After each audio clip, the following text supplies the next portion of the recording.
জাতির সাথে করা হচ্ছে। শেখ হাসিনা এই ধরনের প্রহসন করে আজকে তার পরিণত হয়েছে, সে দিল্লিতে আছে। বিএনপি সরকারকে আমরা বলে দিতে চাই, সংবিধান সংশোধনের নামে এই ধরনের প্রহসন বাংলাদেশের জনগণ মেনে নেবে না। সংবিধান সংস্কার করতে হবে। যদি আপনারা সংস্কারেও রাজি না হন, আমরা নতুন সংবিধানের দাবি উঠাবো, আমরা নতুন গণপরিষদ নির্বাচনের দাবি উঠাবো। ফলে ভুলে গেলে চলবে না, ঐক্যমত কমিশনে আপনারা ঐক্যমত হয়েছিলেন গণভোটের পক্ষে, সংবিধান সংস্কারের পক্ষে। প্রিয় বরিশালবাসী, আমরা জানি বরিশালে কর্মসংস্থান নাই। বরিশালের মানুষ ঢাকায় গিয়ে অনেক কষ্ট করে জীবন যাপন করে। বিএনপি সরকার তাদের ইস্তেহারে বলেছিল 18 মাসে তারা 1 কোটি কর্মসংস্থান নিশ্চিত করবে। 5 মাস হয়ে গিয়েছে, কয়টি কর্মসংস্থান নিশ্চিত হয়েছে? কয়টি চাকরি নিশ্চিত হয়েছে? হয়েছে। চাঁদাবাজি নিশ্চিত হয়েছে কিনা? কার্ড হয়েছে কিনা ছাত্র দলের, যুব দলের? কর্মসংস্থান নিশ্চিত হয়েছে, সাধারণ জনগণের নয়। চাঁদাবাজদের, ছাত্র দলের, যুব দলের, শ্রমিক দলের, কৃষক দলের কর্মসংস্থান নিশ্চিত হয়েছে। সাধারণ মানুষের কোন কর্মসংস্থান নিশ্চিত হয় নাই প্রিয় বন্ধুগণ।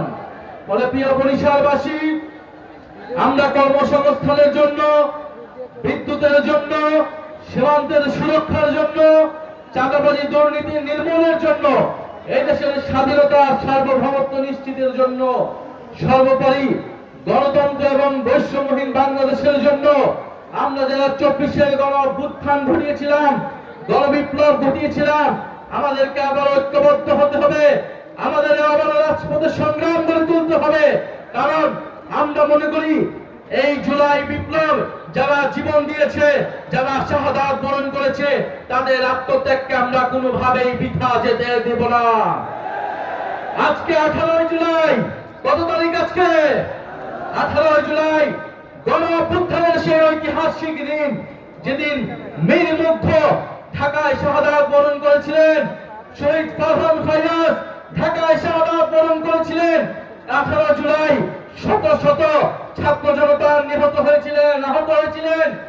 পাবলিক বিশ্ববিদ্যালয় যখন বন্ধ করে দেওয়া হয়েছিল, আমাদের প্রাইভেট বিশ্ববিদ্যালয়ের ভাই বোনেরা রাজপথে নেমে এই কোটা আন্দোলনকে গণ অভ্যুত্থান থেকে বিপ্লবে রূপান্তর করেছিল।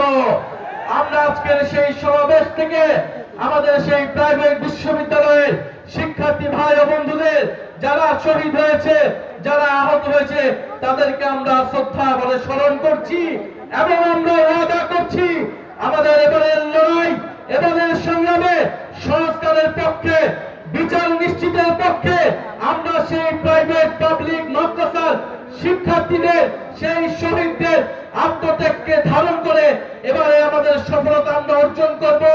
জুলাই সনদ বাস্তবায়ন হবে, শেখ হাসিনা সহ গণহত্যাকারীদের বিচার নিশ্চিত হবে, দেশ থেকে দুর্নীতি বিলোপ হবে, আমাদের সীমান্তের সুরক্ষা নিশ্চিত হবে, দেশের সার্বভৌমত্ব নিশ্চিত হবে।